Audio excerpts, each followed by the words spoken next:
Good morning dear students. Today we will do chapter 8 food and its digestion.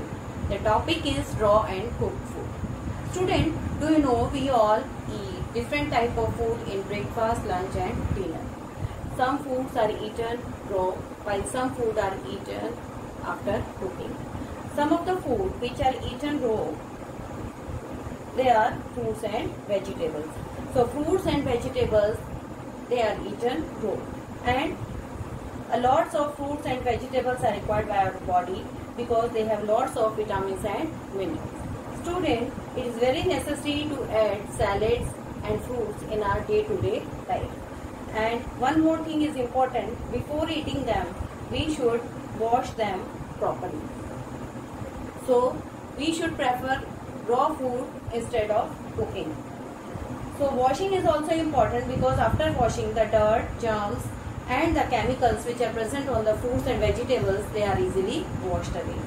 Also, you have seen that your mother washed the vegetables and fruits before cutting them, because if you will wash them after cutting, then all the essential nutrients, the useful nutrients, that is vitamins and minerals, they can be washed away with water. So we should wash them before cutting. Students, some of the food, they can't be eaten raw. They need cooking. So there are different methods for cooking the food. First of all, I want to discuss the boiling method. Student, this method is used to cook the food in water. In this method, the food is cooked in water. By this method, we can cook rice, potato and dal. And next method is roasting method. Student, in this method, the food is cooked over direct fire. By this method, chicken, brinjal, potatoes, they can be roasted. Means the food is cooked over direct fire. Third is frying method. In this method, the food is fried in oil. The food is cooked in oil. By this method, we can cook potato, puri, pakora and tikki. Next method is the steaming method. In this method, we can cook the food by using the steam steam. We can cook rice, idli, dhokla and momos by the steaming method. So this method is the healthy method because no oil is used in this method. Next method is the baking method. By baking method, the food is cooked in the dry heat of oven or microwave. By this method, we can cook biscuits, breads and cakes. So student, all these are the different methods which we use in our day-to-day life to cook the food. All these except frying, all the methods are healthy method because in all the methods, oil is not used, which are good for health. So student, do you know why do we cook food? What's the need of cooking food? Student, there are lots of reasons due to which we cook food. By cooking food, the harmful microbes, they get killed.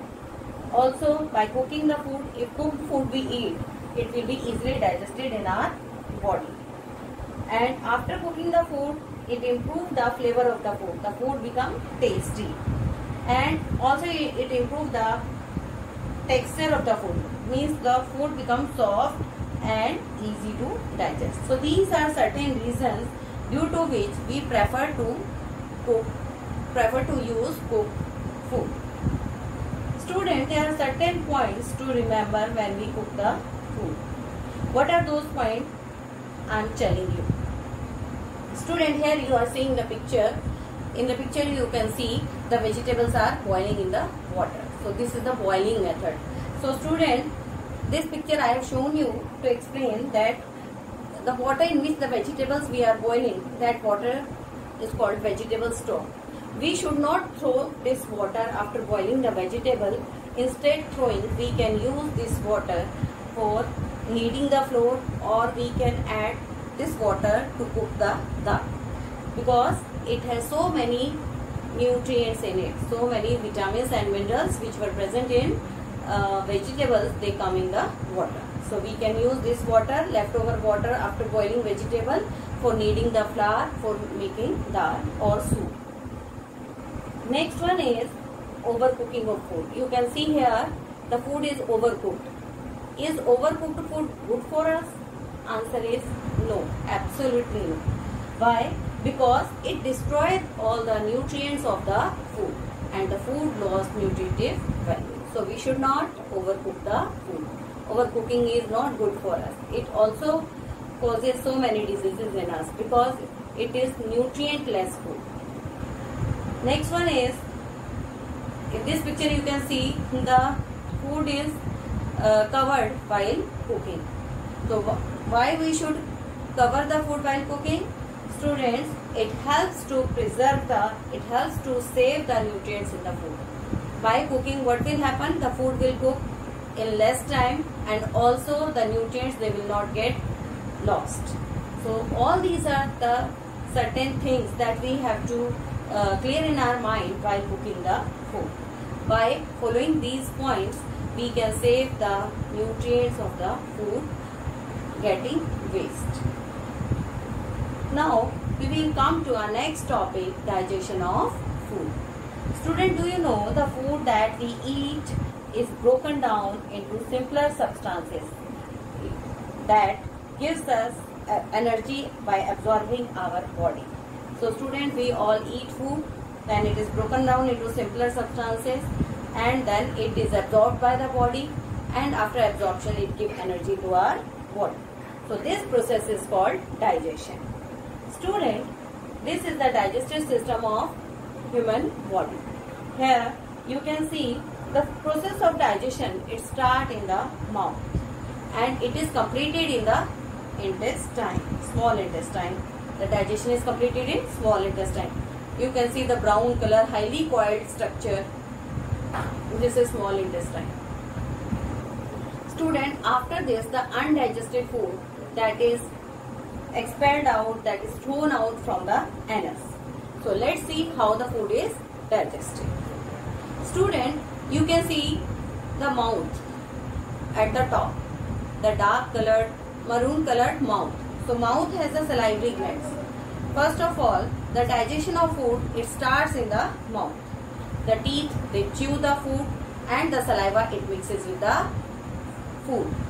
And it makes it, what is the role of saliva? Saliva makes the food slippery so that it can easily pass through the food pipe or esophagus to the stomach.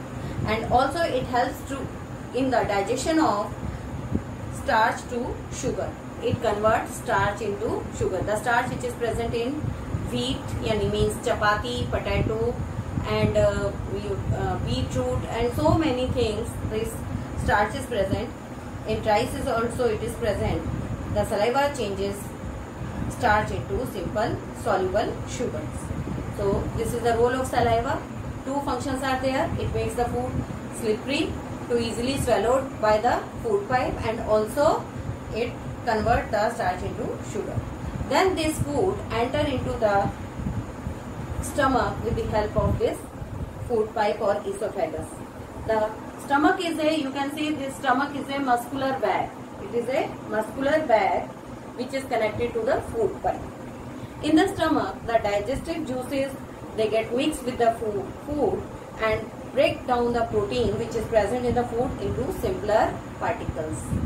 After this, the food reaches to the long coiled tube which is called small intestine. You can see this brown color small intestine which is highly coiled. The food reaches to the small intestine.